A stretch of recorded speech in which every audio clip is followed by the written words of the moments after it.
because I was sensitive, I was compassionate, I was very sensitive to injustice, and I was very pro-justice. That's the reason as a woman I joined the Indian Police Service.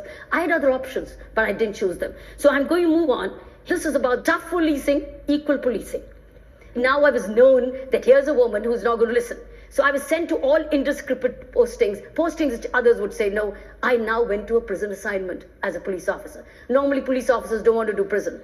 They sent me to prison to lock me up, thinking now there would be no cars and no VIPs to be given tickets to. Let's lock her up. Here I got a prison assignment. This was a prison assignment which is one big den of criminals. Obviously it was. But 10,000 men, of which only 400 were women. 10,000, 9,000 plus about 600 were men. Terrorists, rapists, burglars, gangsters. Some of them I'd sent to jail while as a police officer outside.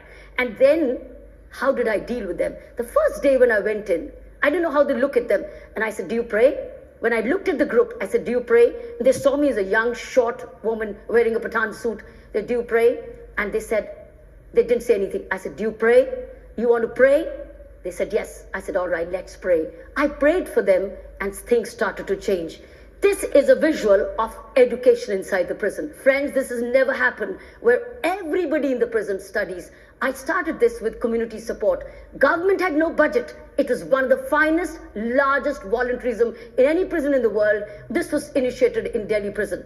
You see one sample of a prisoner teaching a class. These are hundreds of classes, 9 to 11. Every prisoner went into education program. Same den which they thought they would put me behind the bar and things would be forgotten. We converted this into an ashram. From a prison to an ashram through education.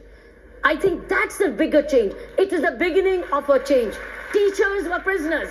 Teachers were volunteers. Books came from donated school books. Stationery was donated. Everything was donated because there was no budget of education for the prison. Now, if I had not done that, it would have been a hellhole. That's